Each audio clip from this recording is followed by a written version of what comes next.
vamos iniciar o nosso trabalho da noite.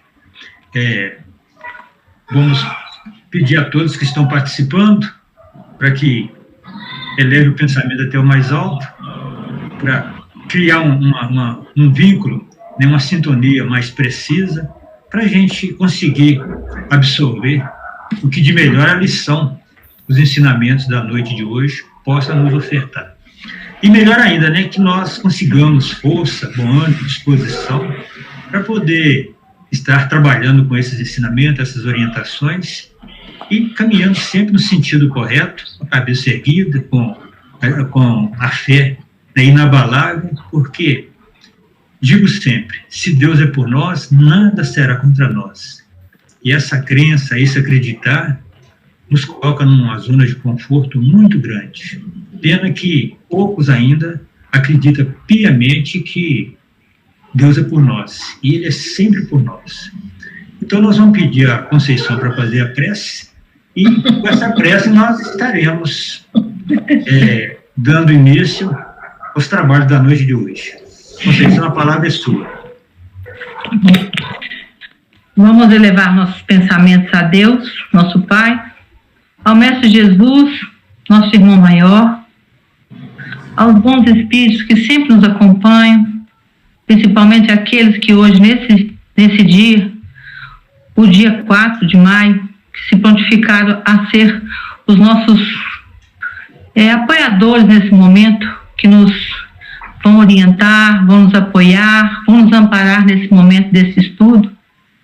Pedir a misericórdia que possa todos nós estarmos sempre fortes, sempre seguros de que nós estamos no caminho certo e jamais deixar esse caminho que nós escolhemos. Vamos rogar amparo para o nosso trabalho de hoje, que possamos aprender, não só aprender a palavra, mas assimilá-la, entendê-la de maneira a colocá-la em prática em nossos dias. Agradecer por todo amparo que sempre nós tivemos e com a oração que o Pai nos ensinou. Pai não, nosso Mestre Jesus trouxe e nos ensinou. Nós vamos dar início a esse estudo de hoje, agradecendo a oportunidade de estarmos juntos novamente. Pai nosso que estais no céu, santificado seja, Senhor, o vosso nome. Venha a nós o vosso reino. Seja feita a vossa vontade, assim na terra como nos céus. O pão nosso de cada dia nos dai hoje, perdoai as nossas ofensas, assim como nós perdoamos a quem nos tem ofendido. Não nos deixeis cair em tentações, mas livra-nos, Senhor, de todos os males, pois só vós sois o poder e a glória para todos sempre, e assim seja. Que assim seja. E agora nós passamos a palavra para a nossa irmã Jacira, que hoje vai falar para nós sobre a parábola do rico insensato. Certamente, essa parábola irá trazer para a gente muitos pontos de reflexão. Vamos aguçar as nossas antenas para poder aproveitar da melhor forma que a nossa condição físico-espiritual possa permitir. Jacira, é com você. Então, meus amigos, muito obrigada, viu, por vocês estarem aqui conosco novamente. Obrigada pela oportunidade, né, de estudarmos. E se vocês quiserem falar alguma coisa, fica à vontade, tá? Hoje nós estamos todo mundo em casa. Essa parábola do rico insensato, eu já falei sobre ela 2 vezes. Eu gosto muito dessa parábola porque ela nos traz uma reflexão muito importante. Em primeiro lugar, com relação ao dinheiro. Né?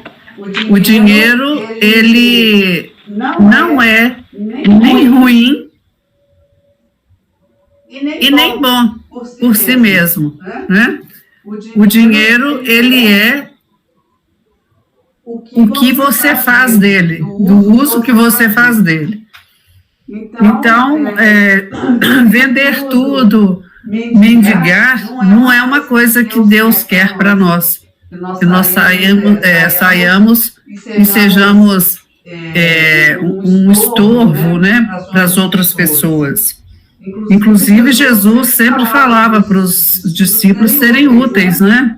Quando eles saíam para as pregações. Paulo, o apóstolo Paulo, quando ele tornou-se seguidor do Cristo, ele foi para o deserto, foi ser tecelão, porque naquela época todo mundo tinha um plano B.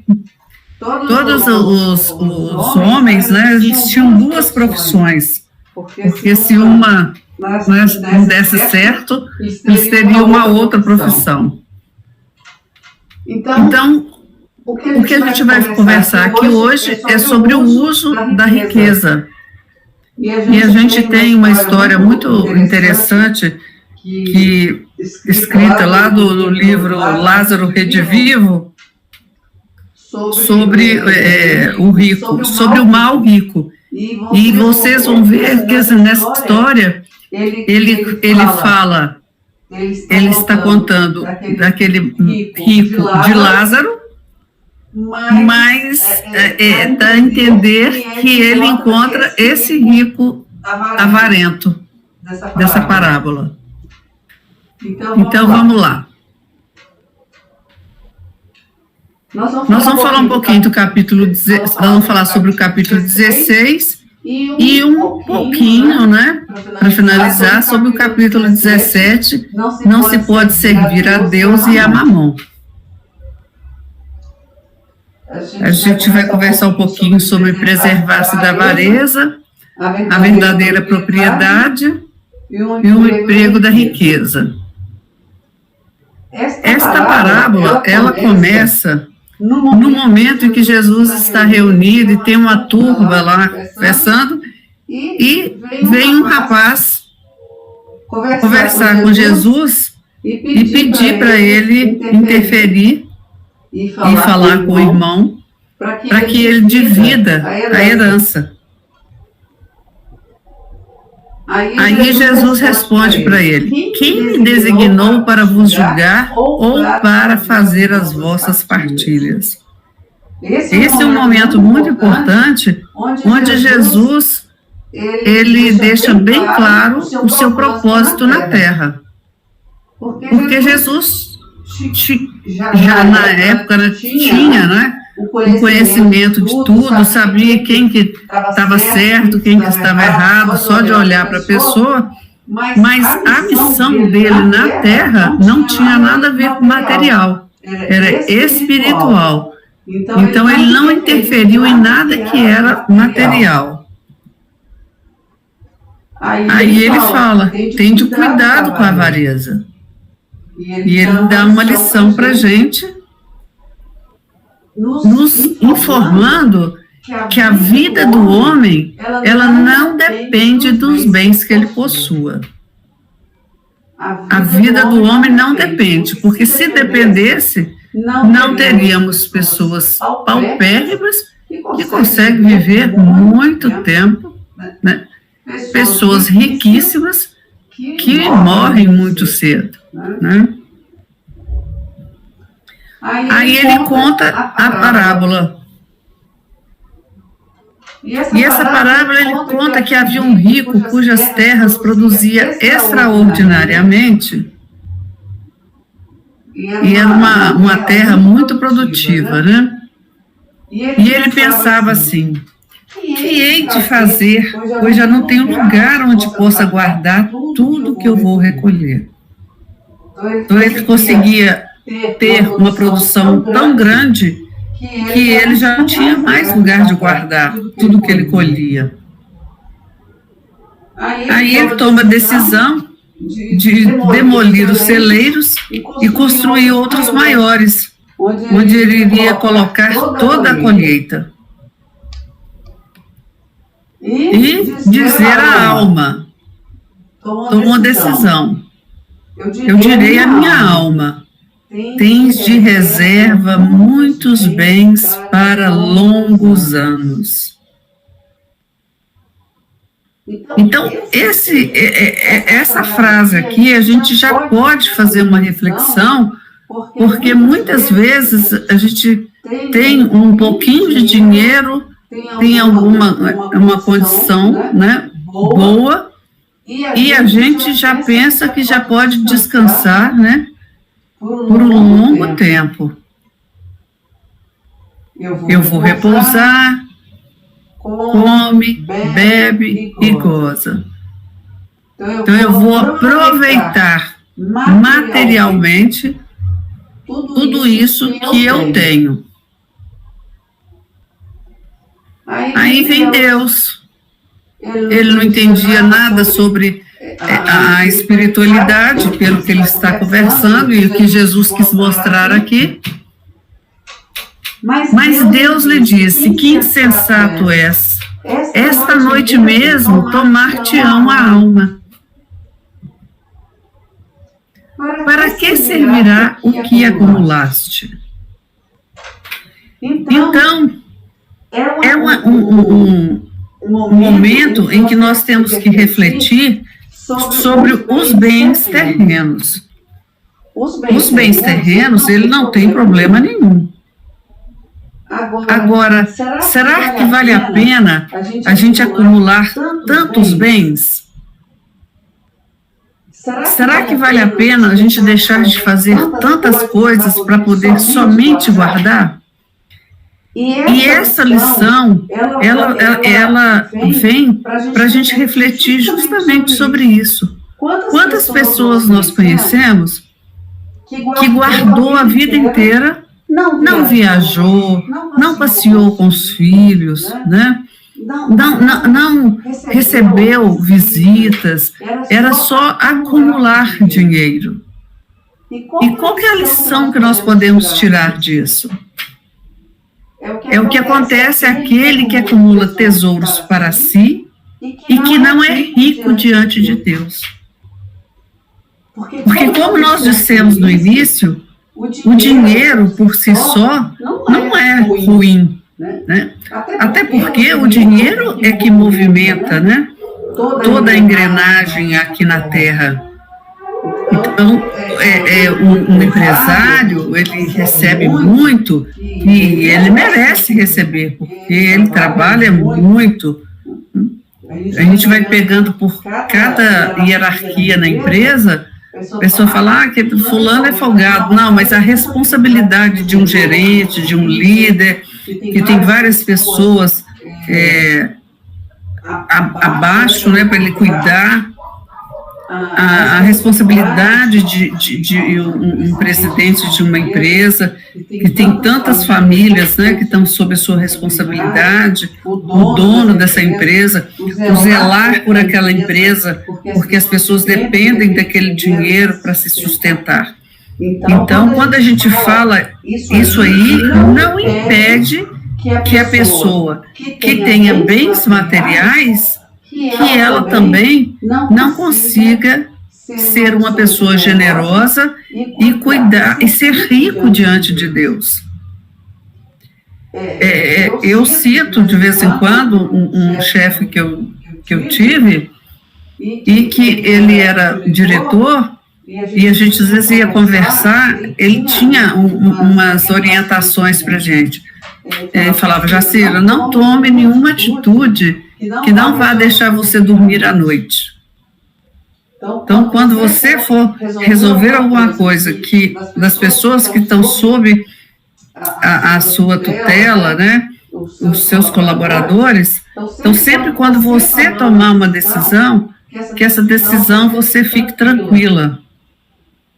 Porque essas pessoas dependem daquele salário para sobreviver. Então, nós temos sempre que fazer o melhor. Pedir sempre uma orientação a Deus.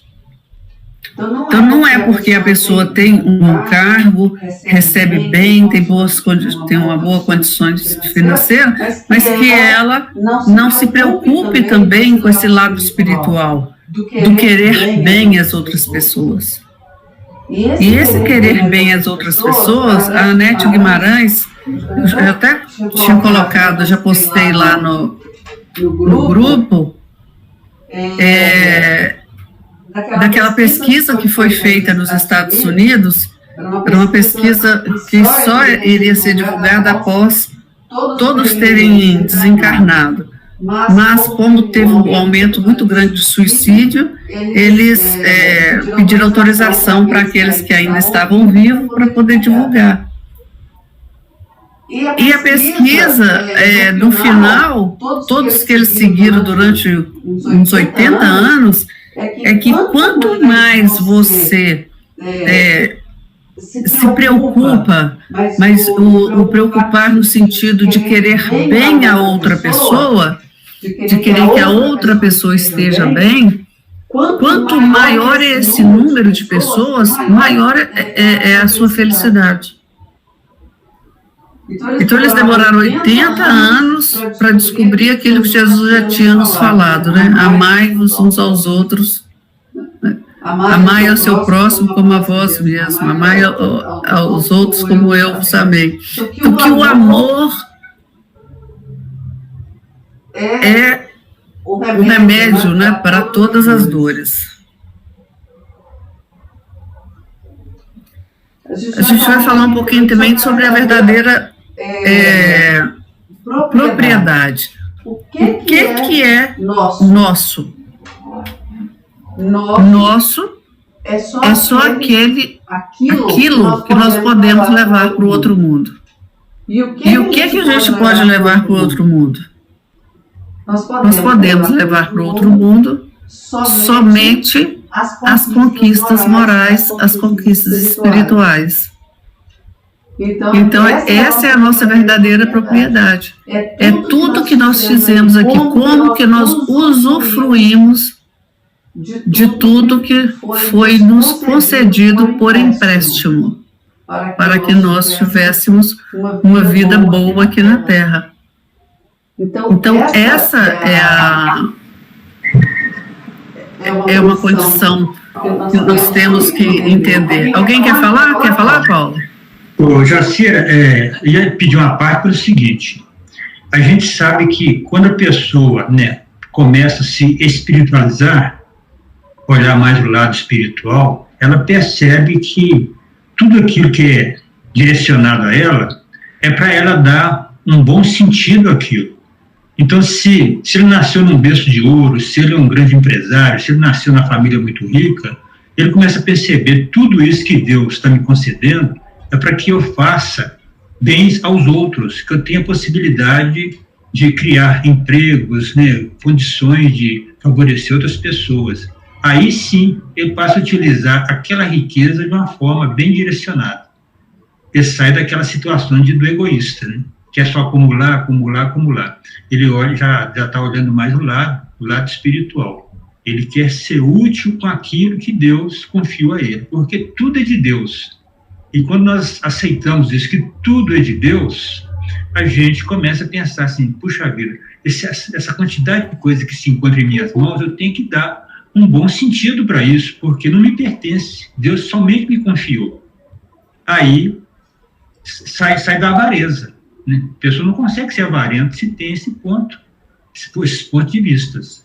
Mas se ele olha assim, que ele é rico e até o final do ano ele quer dobrar a riqueza dele, no outro ano ele quer dobrar de novo, não, ele está olhando o lado dele, de repente ele parte e fica tudo aí.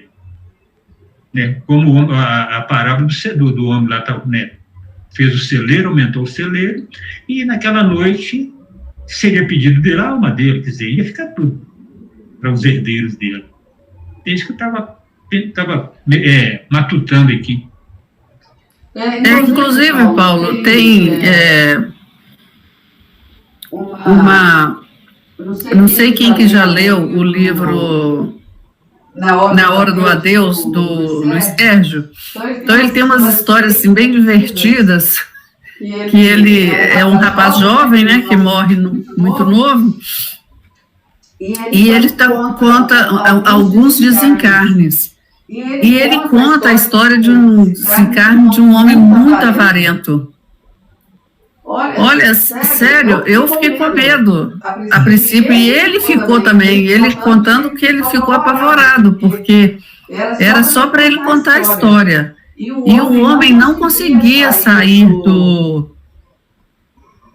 de perto do corpo dele, e o pessoal tentando desligar, Mas a preocupação dele era tão grande que as pessoas iam mexer no guarda-roupa dele, pegar as coisas dele, né?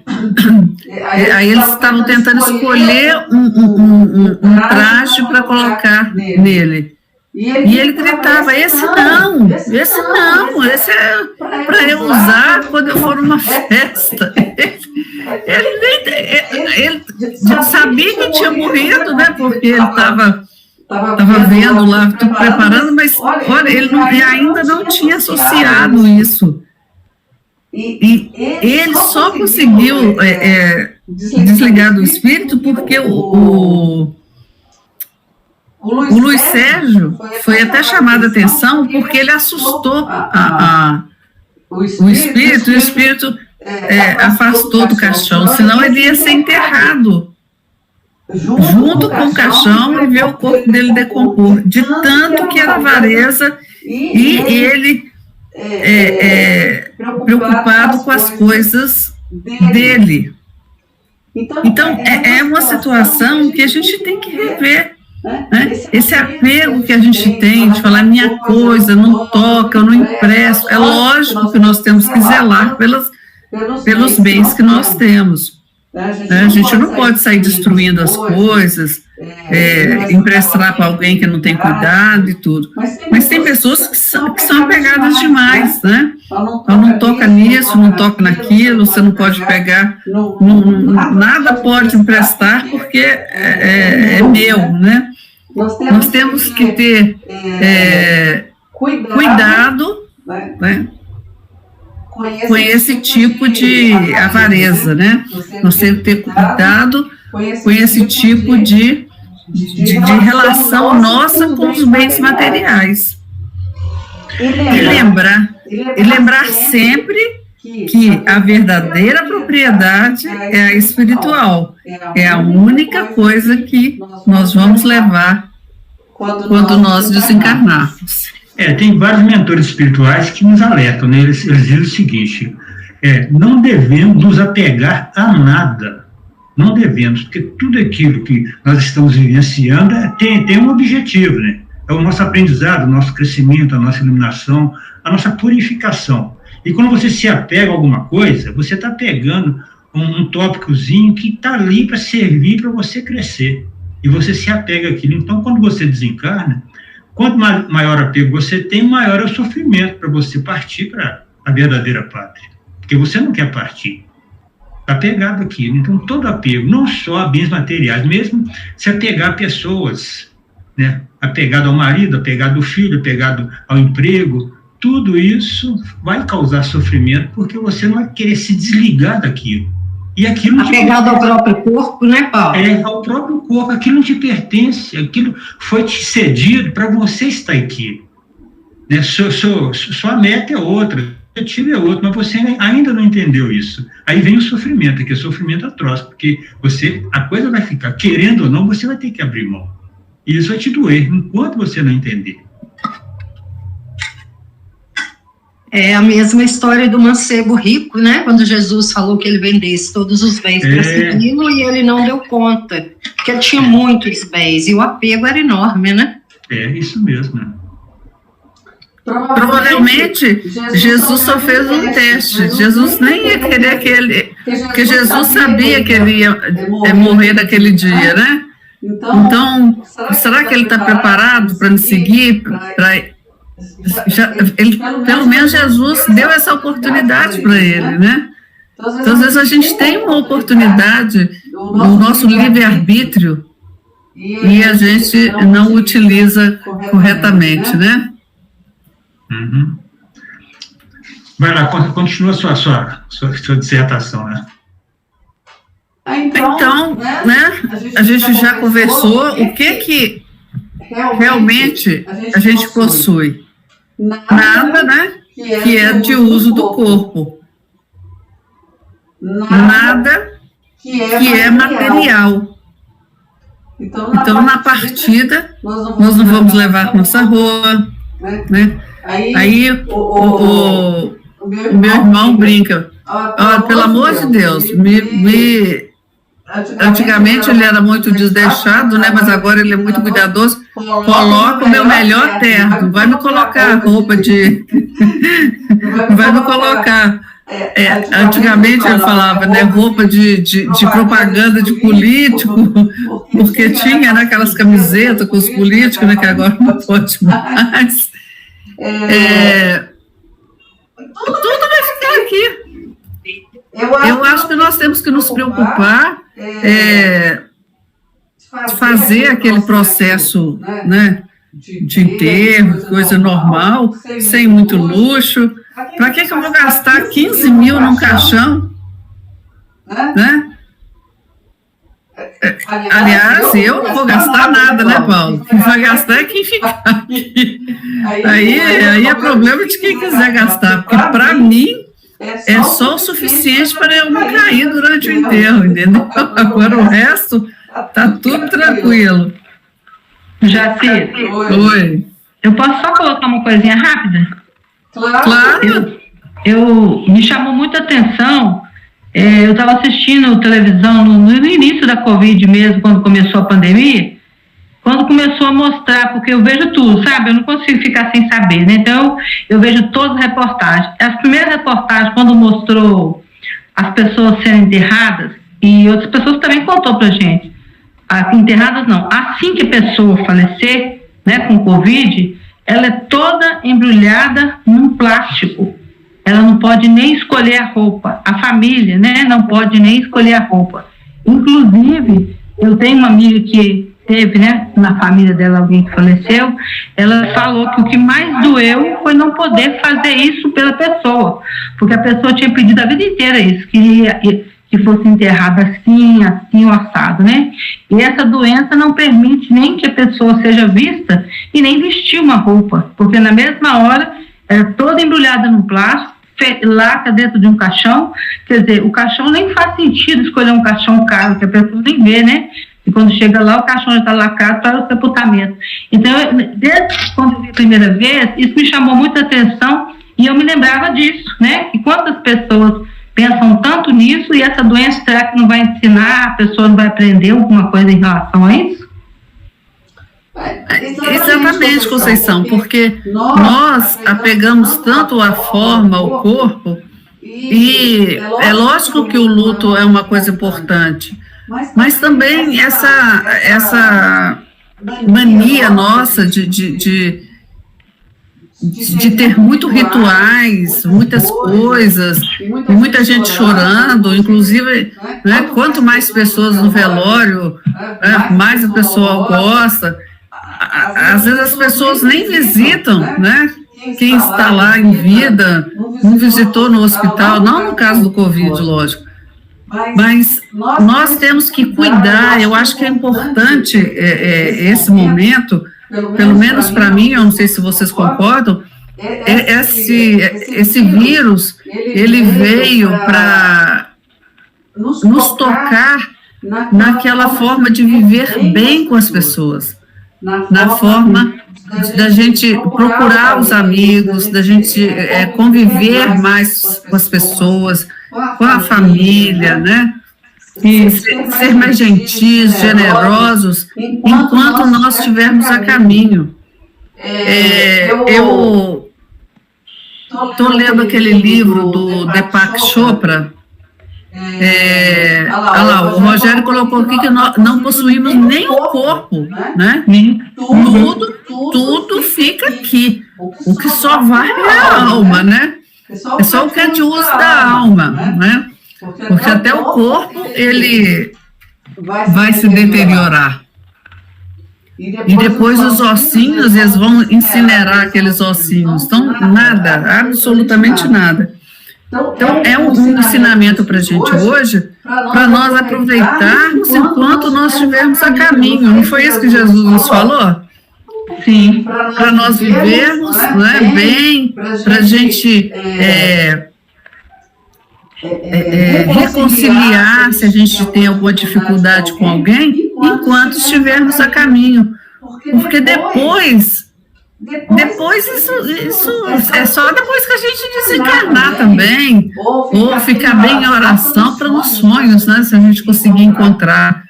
Mas se fez inimizade e um deles desencarnou, nós temos que, né, começar. Não adianta gritar lá no caixão, né, Paulo? Perdão! Vai atrapalhar o outro lá, seguir em frente. Mas é isso mesmo, Jacira, que a pessoa, nós ainda temos essa visão muito distorcida do que realmente é o certo, né? Nós estamos aprendendo. Mesmo aqueles que já estão um pouquinho mais avançados nos conhecimentos, ainda relutam muito em acreditar piamente que nós não temos nada nos pertence. É porque a gente achar que alguma coisa pertence, que você briga, você cria casos, você cria inimizades, né? Cria um tumulto tremendo, porque acha que pertence. Não pertence. A gente foi destinado para tomar cuidado daquilo que foi direcionado até nós. E essa conscientização nos faz tomar uma posição diferente. Brigar por que eu vou criar uma contenda, né, com alguém por causa de uma coisa que não me pertence a Deus. Essa pessoa tem que ser justa com Deus, está usando de uma forma errada. E a gente ainda não acordou para isso. Você vê que todos os luminares que a gente conheceu, né, que a história conta, não tem apego a nada, porque acordaram, gente, a vida não é isso, isso aqui é um campo de aprendizado que eu estou vivenciando no momento. A minha verdadeira pátria está do outro lado. O que eu fizer de bom aqui, eu vou colher do outro lado, no meu verdadeiro terreno, né? Mas a gente ainda não acordou para isso. Eu falo a gente porque, se você for analisar, pegar assim a grande massa, você vai tirar talvez uma meia dúzia ali que acordaram, né? Para esse tipo de coisa. O restante ainda não. Ainda fica assim, se sente machucado, né? Abnegar de alguma coisa, renunciar a alguma coisa, ainda é muito pesado. Porque o apego ainda cala muito fundo no nosso coração, o apego. E nós temos que abrir mão disso, se a gente quer viver bem. É assim que eu enxergo. Nós precisamos entender o seguinte, né? Às vezes a gente abre mão, uma pessoa precisa de alguma ajuda e a gente fala, mas e se me faltar? Né? Eu sempre me preocupo com isso, porque essa parábola, ela vem falar isso pra gente. E se me faltar? Mas e se você for embora amanhã e você não ajudou alguém? Como é que vai ficar você do outro lado? Vai te faltar o quê? Quer falar, Conceição?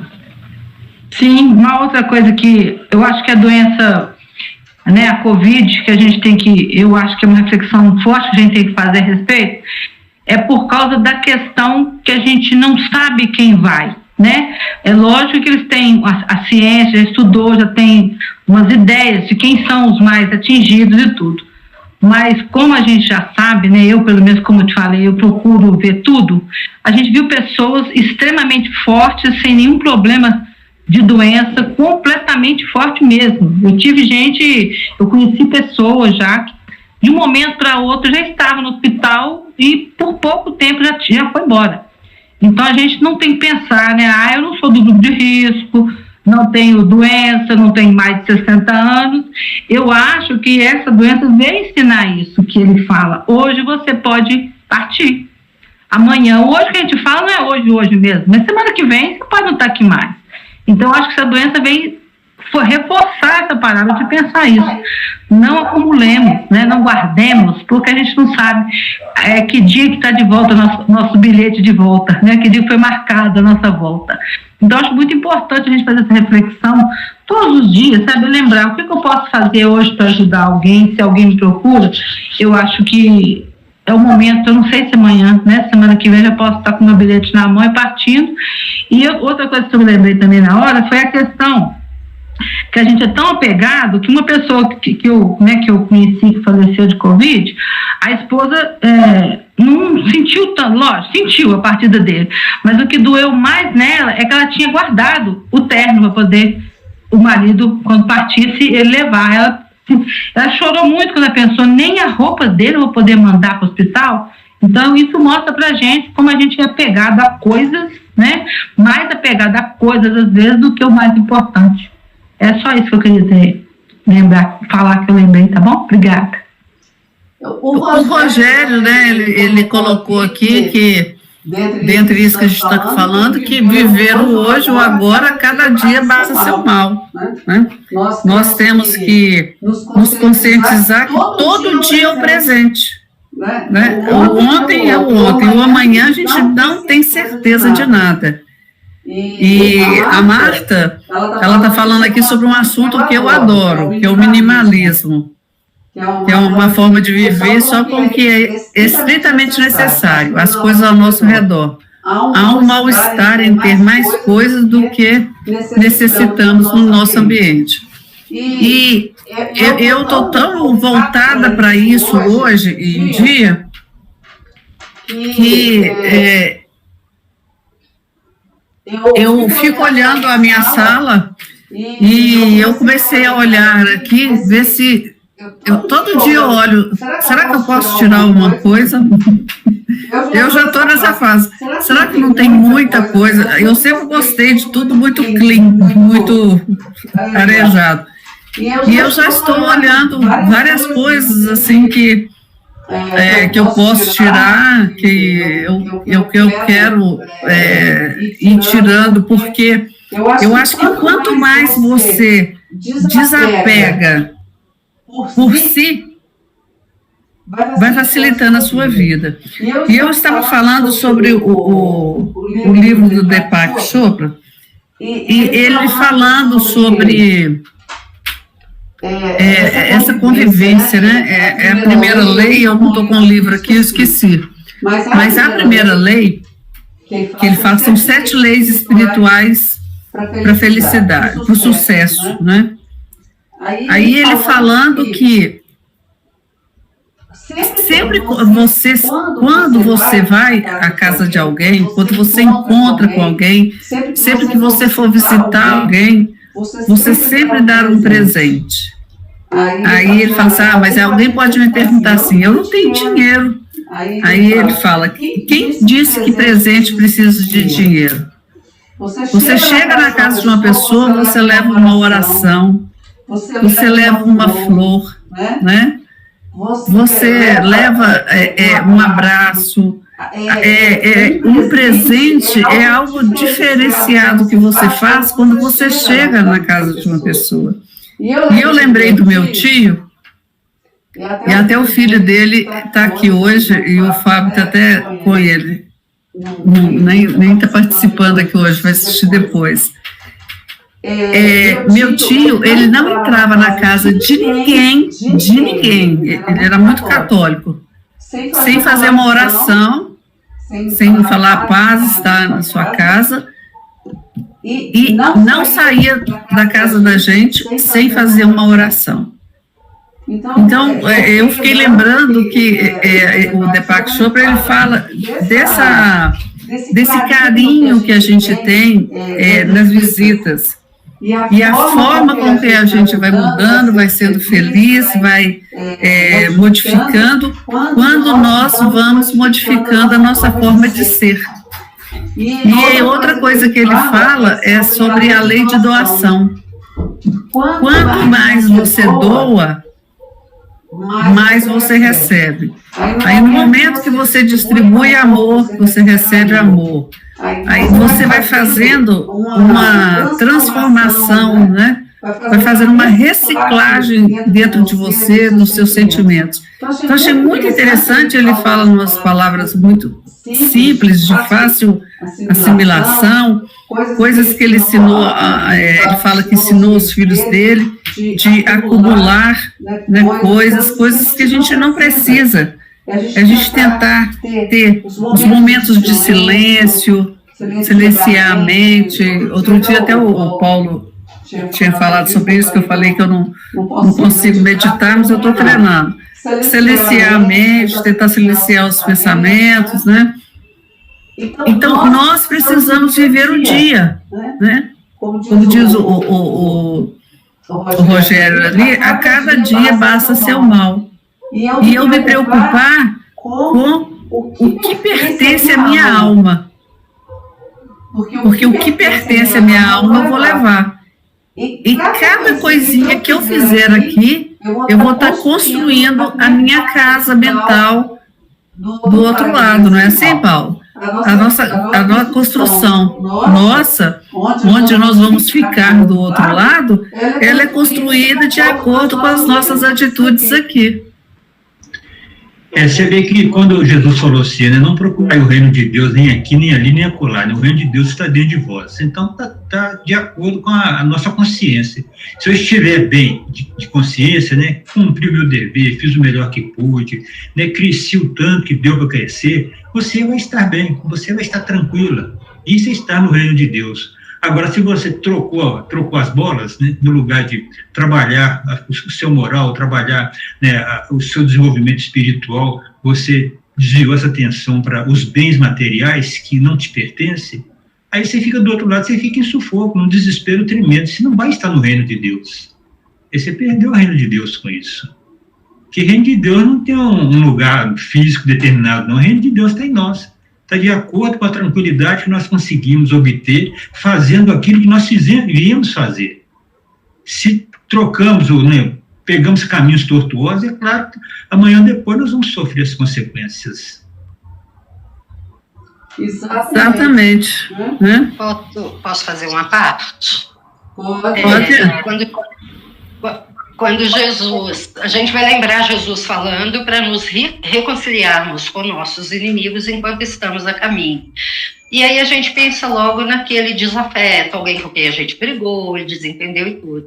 Mas os nossos inimigos também estão dentro de nós. Já é dito que o maior inimigo do homem está dentro dele mesmo. Então, essa pandemia também vem nos chamar a atenção para isso. O que eu preciso trabalhar urgentemente? Eu não sei se amanhã eu estou aqui, vocês estão falando aí de pessoas saudáveis que de repente contraem esse vírus, com poucos dias estão indo embora. Então, a gente não sabe quanto tempo a gente tem. Por isso, a gente precisa reconciliar com o nosso lado sombra o mais rápido possível, ou seja, acelerar o nosso trabalho interno para a gente poder partir com a consciência o mais tranquila possível, né? Que pelo menos um esforço. É muito... Oi? Concorda ou sem corda? Não, e é muito interessante isso que você falou, Marcília, pelo seguinte,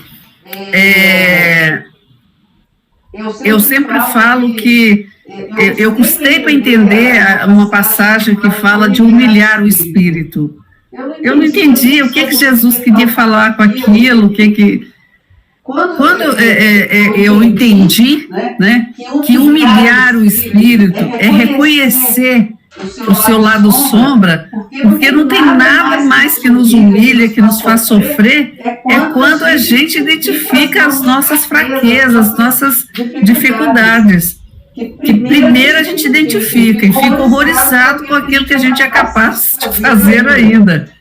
Aí, no momento que você identifica, que você se sente humilhado, você com você mesmo, né? Não é uma humilhação externa, é você ali falando, gente, mas não é possível, eu faço essas coisas ainda. Você vai identificando esse lado sombra e nesse processo, aí Kardec, né, vai lá falando que aí você começa a fazer sua transformação moral e vai se esforçando para eliminar suas más inclinações. Que as nossas más inclinações é que são os nossos piores inimigos. Porque à medida que eu elimino as más inclinações, eu não vou ter inimigo. Eu vou estar tão voltada para trabalhar aquilo que é ruim em mim, que quanto mais eu melhoro, mais o meu olhar é um olhar de amor para com os outros, né? Porque a gente não vê espírito de luz xingando o outro, falando, o Paulo é tão inferior, né? Marcília, fulano, Beltrano. O espírito, quanto mais elevado ele é, mais misericordioso, né? Mais benevolente, mais indulgente e mais perdoa com uma caridade que é entendida por Jesus, né? Não é isso, Marcília? Esse diálogo de hoje está permitindo a gente trazer, assim, pensar diversas coisas do Evangelho, né? E aí a gente vai lembrar também Jesus pedindo para não julgarmos. Porque quando a gente pensa assim, você está dizendo, puxa, eu ainda sou capaz de fazer isso, eu acho que pior ainda é a gente não saber, mesmo que você busque dentro de você, a gente só tem consciência do que a gente é capaz de fazer num momento crucial. Por exemplo, a gente vê essas tragédias, esses horrores na TV, e a gente vê muita gente julgando, tem que ir para a cadeia, tem que ter pena de morte, tem que fazer com ele igualzinho, mas a gente não sabe quem são os espíritos envolvidos. Quem está livre de um dia encontrar um desafeto milenar na sua frente e perder a razão? Então, por isso a gente não pode julgar, porque a gente não sabe. Se a gente estivesse exatamente no mesmo papel, com a mesma história, as mesmas circunstâncias, será que a gente faria diferente? Eu sempre, antes de julgar, eu sempre penso isso, sabe, Marcília? E outra coisa que eu penso é o seguinte, será que eu já fiz isso antes em outras vidas? E alguém me perdoou? Porque Deus sempre perdoa a gente. Então, por que eu... E você vê que lá no início dessa apresentação, Jesus pergunta para ele assim, quem falou que eu vim te julgar? Sabe? Então, nem Jesus pede para julgar. Ele falou que com a mesma medida que eu julgo alguém, eu vou ser julgada também. Eu posso não fazer aquilo, mas eu faço outras coisas. E o único no planeta que tinha condições de julgar era ele. Exatamente. E a nossa história toda. Conhecia tudo. E até poético. Olha, o Marcília, está super poético. A Marta, ela falou assim que, como diz Roberto Carlos, pare para pensar, pense muito bem, olha que esse dia já veio. Se procure, se encontre depressa. Está maravilhoso. E a Conceição está adorando ouvir você falar suas reflexões, viu? Que bom. Todo mundo está trazendo assim em cima, né? Está muito legal mesmo. Tá muito bom esse bate-papo. Hoje eu falei que a gente ia poder a gente dividir, né, esse encontro aqui. E se o Rogério quiser falar, não precisa escrever não, viu, Rogério? Pode falar. Oi. A Marcília está falando sobre o negócio de julgamento, a questão de julgamento, e nós sabemos que, enquanto a gente não desenvolver o amor no coração, nós vamos julgar o outro. Porque só quando a gente tiver amor no coração, a gente não vai julgar. Quando a gente tem amor, no lugar de julgar, a gente vai ficar se apiedar do outro, né? Usar de compaixão, vai ser fulano tem dificuldade naquela área. Você vai olhar com carinho, com um olhar todo diferente. Mas enquanto nós tivermos ódio em nós, né, rancor, mágoa, revolta, nós vamos estar julgando, porque a gente reflete no outro aquilo que nós temos dentro de nós. Então vamos trabalhar o amor no nosso coração, nós vamos deixar de julgar o outro. A gente vai entender que se o outro está errando muito, ele precisa de auxílio, de ajuda, de apoio, não de julgamento. Jesus não queria julgar ninguém porque ele só tinha amor no coração. Quando ele via um irmão dele, né, bem pequeno, fazendo aquela atrocidade toda, ele ficava piedado daquilo. Ele falou assim, esse aqui vai ter que tropeçar muito ainda até entender aquilo que eu trouxe para ele. Ficava piedado, não com aquele sentimento de revolta, de indignação, porque a pessoa está fazendo tudo errado.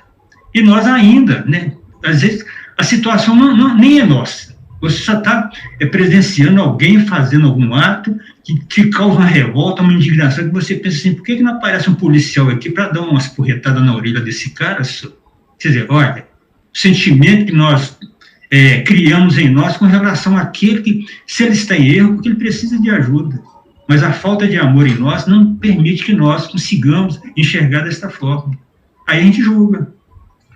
Exatamente. O único que pode nos julgar, né, é Deus. Nem Jesus quis essa tarefa para ele, né? E o único proprietário dos bens da terra é Deus. Então, se acontece alguma coisa aqui, é Deus que tem que... Ele já tem todos os planos. E Deus, o julgamento de Deus, nós sabemos que é as leis. Deus não fica lá batendo um martelo. Toda vez que a gente foge das leis de Deus, nós já estamos nos preparando para o julgamento. E quem nos julga somos nós mesmos, através da nossa consciência, onde estão as leis de Deus, né?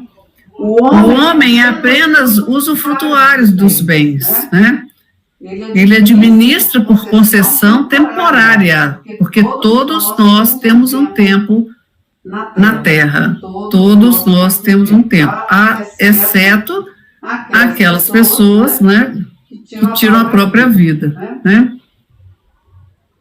Então, as nossas propriedades legítimas são aquelas que não resultam dano para ninguém. Muito interessante, né, gente? A gente se preocupar, a gente ficar atento o que é a sua propriedade. Propriedade legítima é aquela que não resulta dano para ninguém. Então, muitas pessoas querem ter posse de várias coisas que não são delas, né? A gente vê aí pessoas querendo ser até dona de centro espírita, né, Paulo? Dona de centro espírita, dona de igreja, dona de não sei o quê, dona de não sei o quê. E nós construir... Já te deixo, Marcílio. A cabeça está ruim, se eu parar, eu esqueço. Nós temos que construir as coisas para que outros deem continuidade. Então, não é meu, né? E só uma coisa assim, que eu sempre gostei de falar, eu estou como. Então, por exemplo... eu estava na empresa, então eu era coordenadora, então eu não falava, eu sou coordenadora, eu colocava assim, estou como coordenadora. Aí as pessoas perguntavam assim, mas por que você fala estou como coordenadora? Eu falei, porque não é eterno, porque se eu considerar que é eterno, o dia que eu perder o cargo, eu vou sofrer. Eu não sou o cargo, eu sou a Jacira, que estou aqui temporariamente. A empresa pode me mandar embora, eu posso ser promovida, eu posso pedir demissão. Isso não vai me afetar, porque eu não sou isso. Pode falar, Marcílio. Muito bem colocado, Jacir. Hoje tem diversos tratamentos holísticos que trazem para a gente a existência de maldições hereditárias, maldições familiares. Voltando um pouquinho no que você falou. A constelação familiar é uma delas, que identifica esses nós energéticos. E como que nascem as maldições hereditárias? Lá atrás, às vezes, um antepassado nosso, que pode ser a gente mesmo, a gente sabe, mas um antepassado nosso se apropriou de bens que não lhe cabiam, ou tirou, ou levou uma família ruim, algo assim, e aquela pessoa ficou tão ferida que ela lançou uma maldição. Você também vai perder tudo, você vai ver, nem você, nem seus filhos, nem seus netos, ninguém vai dar nada na vida. E aí você vê, às vezes, uma família inteira vem amargando condições difíceis, a própria pessoa, a vida dela toda amarrada, é só porcaria que acontece na vida dela. Aí, quando vai fazer um desse tratamento, identifica, maldição familiar. Hoje já tem aí preces e tudo para quebrar isso, que é uma prece pedindo perdão àquele que foi lesado no passado e perdoando ele por tudo que veio acontecer na família da pessoa. Que cai dentro disso aí, de você querer ter bens de forma ilícita, prejudicando alguém. Olha aonde que nós fomos, né, Marcília? Como que nós temos assunto aí para a gente conversar, para a gente discutir sobre uma parábola, né, que quase não é falada nos lugares normalmente que a gente vai, né? Então, qual que é o melhor emprego da riqueza? As boas obras. Amai-vos uns aos outros, eis a solução do problema. Qual é a solução do problema? O amor. E quando a gente ama, a gente não preocupa, a gente não divide, a gente compartilha. Então, lá no capítulo 16, diante de um queixoso, né? Aí o Cheverus, em Bordeaux, em 1861, ele fala, primeiro você alivia aquela pessoa. Depois você se informa do que a pessoa tem. Depois você resolve o que você vai fazer, né? tudo que a gente faz a princípio, a gente dá do que nos sobra. A gente está começando a aprender a desapegar. Depois, a gente compartilha o que a gente tem, que aí a gente dá do que nos é necessário.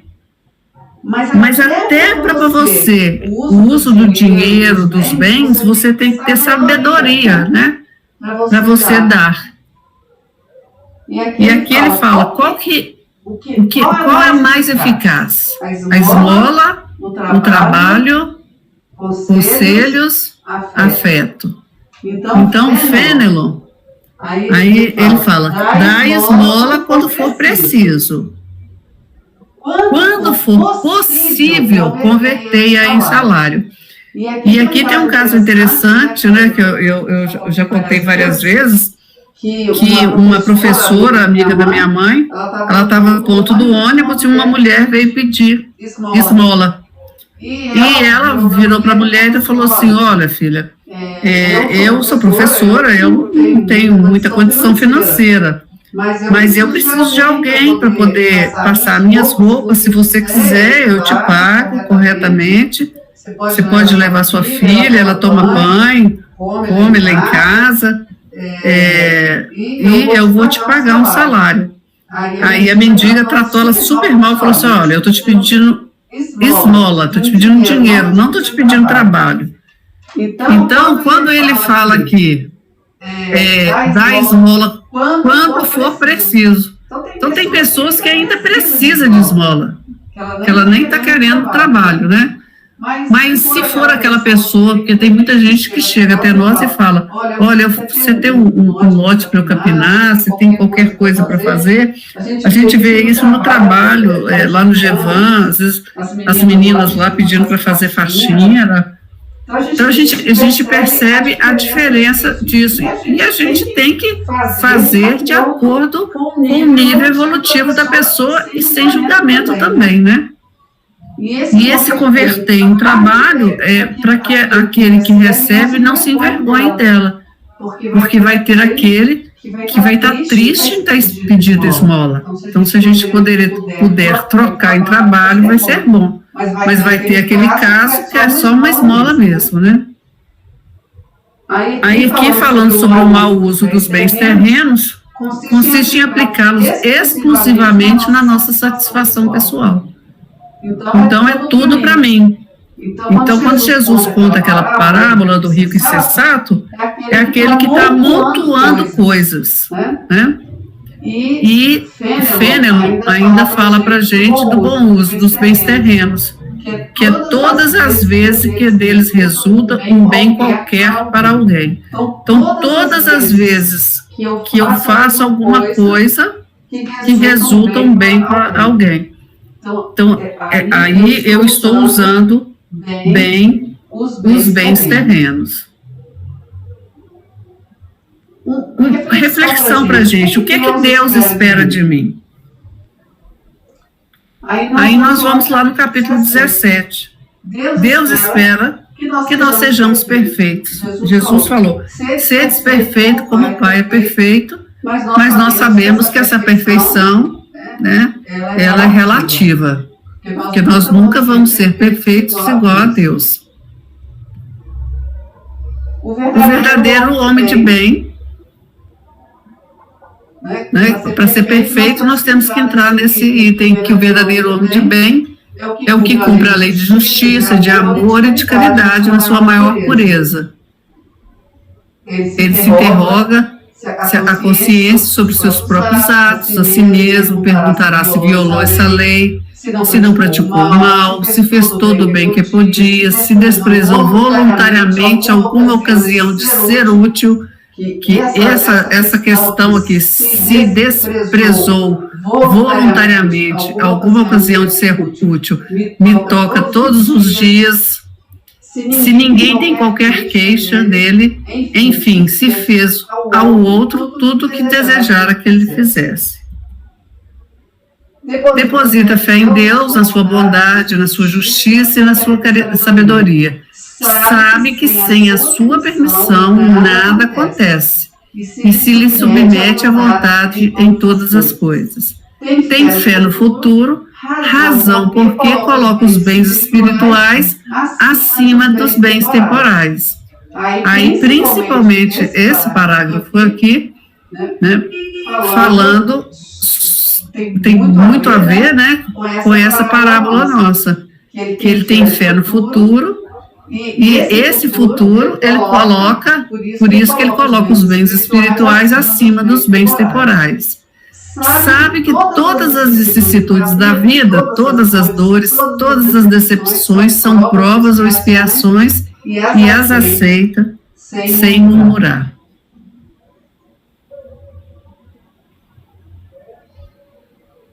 Ele faz o bem sem esperar paga alguma, retribui o mal com o bem, toma a defesa do fraco contra o forte. Isso também é uma relação importante, né, de quem tem o dinheiro e sacrifica sempre seus interesses e justiça. Encontra satisfação nos benefícios que espalha, dos serviços que presta, no fazer ditosos aos outros, fazer ditosos os outros, nas lágrimas que enxuga, nas consolações que prodigaliza aos aflitos. Seu primeiro impulso é para pensar nos outros, antes de pensar em si. É para cuidar dos interesses dos outros, antes do seu próprio interesse. O egoísta, ao contrário, calcula os proventos e as perdas decorrentes de toda ação generosa. Então, que sejamos perfeitos, né? Que é o que Jesus espera de nós e o que Ele nos orientou. E se vocês tiverem só um minutinho, eu queria contar para vocês essa história lá do livro do Lázaro Redivivo. Ele vem falar para a gente o seguinte, que depois que aquele rico, né, conversou com Abraão, o rico e o Lázaro, ele conversou com Abraão, ele foi lá para as crateras, lá no meio da cinza, né? Então ele foi lá para as regiões mais baixas do purgatório. Então ele reconheceu, eu não vou ler tudo, lógico, né?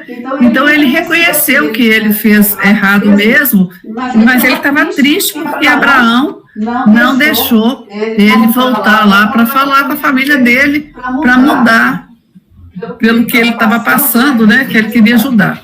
Aí ele vê um homem chegando de terno, todo cinza, cheio de cinza, todo sujo, e aí de repente ele o reconheceu. Aí ele fala, olha, não se lembra, né? Recordava agora. Aquele era Benjamim, filho de Abacuque. Ele já tinha morrido antes do homem rico, né? Aí espantava a surpresa do reencontro. Benjamim, tanto quanto ele próprio, foram usurário, de coração frio e duro. O manto roto, né, ele estava todo sujo, denunciava-lhe a penosa situação. E a cinza que lhe cobria as mãos, o rosto, os cabelos, davam a ideia de que o mísero emergia do bojo de uma cratera. Olha a situação do coitado. Aí depois que terminou todas as apresentações, os abraços e tudo, aí ele se queixou com o Benjamim. Aí o Benjamim olhou para ele e falou assim, não vale a pena inquietar-se, voltei e nada consegui. Aí ele falou, voltou? Né? Ficou, assim, puxa, você é.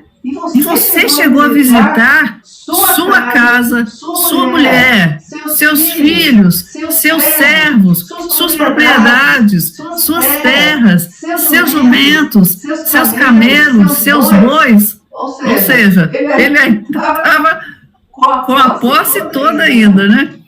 Achando que tinha.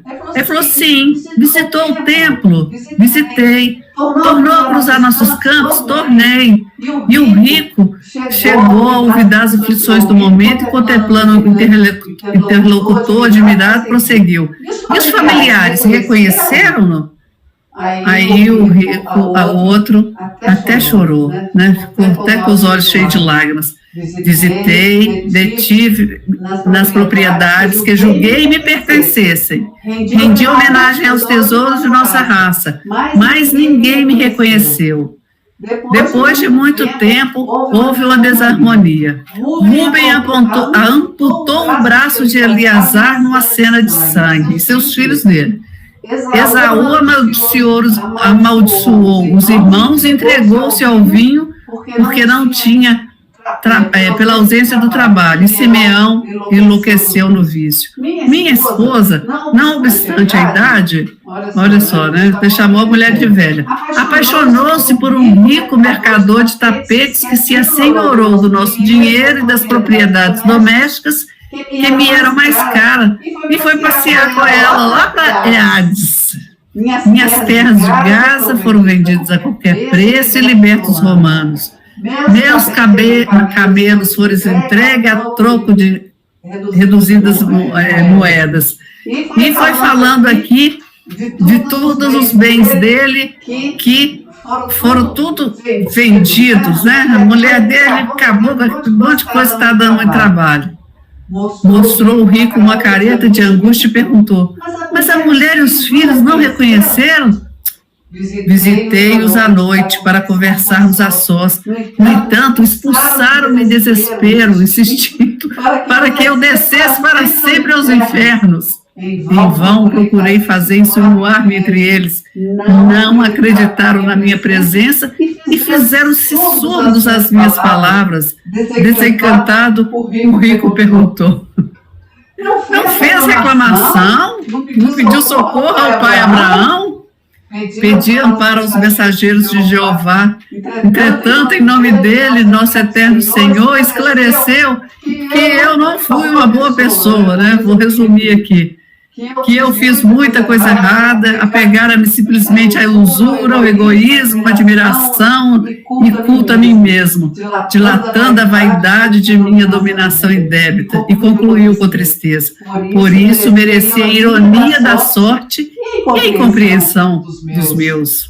Agora o rico, depois de ouvir tudo isso, né, meditou, pensou no que ele fez, e abriu os braços e falou, glória, pai Abraão, que não me permitiu o meu regresso à terra, e me deu a sede angustiosa e um fogo consumidor para aquecerem as feridas de minha alma. E resignado, deitou-se na cinza quente do purgatório, esperando o futuro. Gente, não é o encontro dos dois ricos? Olha só que coisa mais interessante, né? No final, o outro agradeceu pela oportunidade de não ter passado pelo que o outro rico passou, né? Se vocês quiserem fazer o comentário, pode ficar à vontade. Eu agradeço vocês de coração de me ouvirem e por vocês terem participado comigo essa noite aqui desse bate-papo. Hoje o Rogério não quis participar, né, Rogério? Hoje eu tô falando um pouco, escrevi mais. Você está me escutando? Tá dando para ouvir, sim. Tá. Melhorou? Porque na semana passada não estava difícil. Não, tá bom. O som tá bom, tá nítido, tá muito claro. Que bom. Depois que você leu a passagem do Sede Perfeitos, eu fiquei pensando assim, a gente tem que ter cuidado para não achar que tem que ser tudo de uma vez, né? Isso é rápido. Eu me preocupava muito, mas depois que eu li aquela passagem de Kardec, né, que nós seremos reconhecidos pela transformação moral e pelo esforço, aí eu falei, pelo menos nessa encarnação eu posso ser reconhecida como uma pessoa que se esforça. Né? Eu não vou conseguir dar um salto, né? Mas eu sei que, pelo menos nessa encarnação, a gente pode se esforçar bastante, não é? Ô, Jacira, mas tem um lado muito melindroso disso aí. Quando nós exigimos exageradamente de nós mesmos, nós estamos nos desrespeitando. E isso não é bom. Porque você está querendo fazer, né, algo que você ainda não tem estrutura para poder fazer. Então, a gente tem que estar de boa vontade, estar sempre procurando fazer o melhor que a gente pode.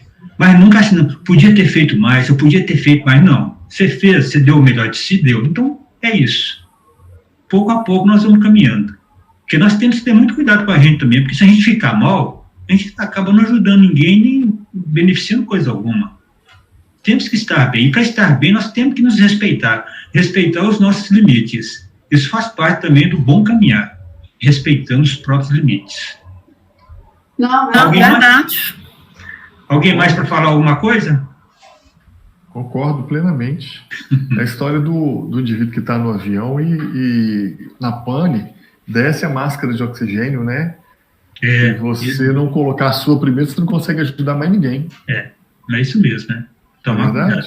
E a gente precisa, às vezes, parar e se recuperar primeiro. É como o amor. Se eu não me amo, como que eu vou amar a outra pessoa? Né? A gente tem que se cuidar para poder ajudar o outro. Bem, então, aqui no meu relógio são 21 horas e 11 minutos. Confere? Acredito que foi uma noite de grande proveito, que nós entramos em vários assuntos que diz respeito a todos nós. Aquilo que eu falei no início da live, né? Vamos ficar de antenas bem aguçadas para a gente aproveitar bem tudo aquilo que for trazido até nós. E quando a gente está bem intencionado, sempre vem muitas coisas boas. Que saibamos utilizar, sempre lembrar dessas falas, desses pareceres que ocorreram na noite de hoje, para a gente se posicionar melhor frente às intempéries que a vida nos apresenta, porque a vida é cheia de desafios. E são eles que fazem com que a gente consiga pensar um pouquinho diferente. E, às vezes, trocar a direção que nós estamos seguindo.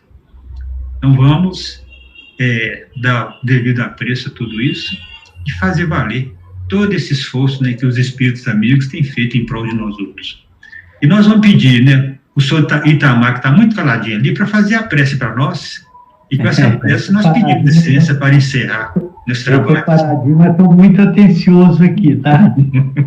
Eu até dar um pitacozinho antes de fazer a oração, é de que nós ainda estamos dando os primeiros passos na doutrina espírita. E nós temos que aprender muito ainda, mas muito mesmo. Não vai ser nessa encarnação, nem da segunda, terceira ou quarta. Nós temos que aprender demais, porque a doutrina espírita é infinita, né? E o que nós sabemos, praticamente não sabemos nada. Muitas vezes não sabemos nem fazer uma oração de agradecimento direito.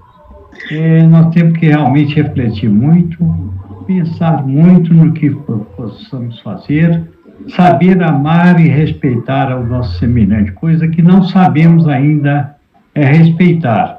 E muitas vezes, quando se fala em amor, leva para outros lados. E o amor, nós podemos também entender que é respeito, é paciência, é tolerância, é benevolência. Esse é o verdadeiro amor, um amor que não cobra nada de ninguém. Mas nós estamos a caminho do aprendizado, nós estamos dando os primeiros passos e vamos caminhar. Nós, espíritas, já temos esse caminho já traçado e vamos caminhar por ele, que vamos alcançar isso, se Deus quiser.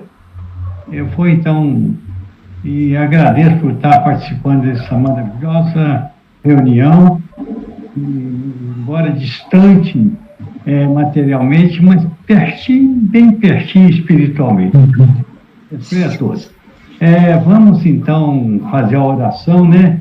Vamos elevar os nossos pensamentos a Deus, a Maria Santíssima, que nos cubra com teu amor de luz, Mestre amado Jesus, nosso amigo incomparável, está sempre nos auxiliando a todos os momentos, nos guiando, a espiritualidade maior que nos ajudam, nos ampara e nos protege, nos livram de todo mal, e que Deus possa encaminhar tudo de bom a todos, e que Maria Santíssima esteja sempre ao nosso lado. Oremos a oração que Jesus sempre orou. Pai nosso que estais no céu, santificado seja o vosso nome. Venha a nós o vosso reino. Seja feita a vossa vontade, assim na terra como no céu. O pão nosso de cada dia nos dai hoje, Senhor. Perdoai as nossas ofensas, na medida e na proporção em que perdoarmos nossos ofensores. Não os deixeis cair em novas tentações, mas livrai-nos de todos os males, porque teu é o reino, o poder e a glória, hoje, agora e sempre. Que assim seja.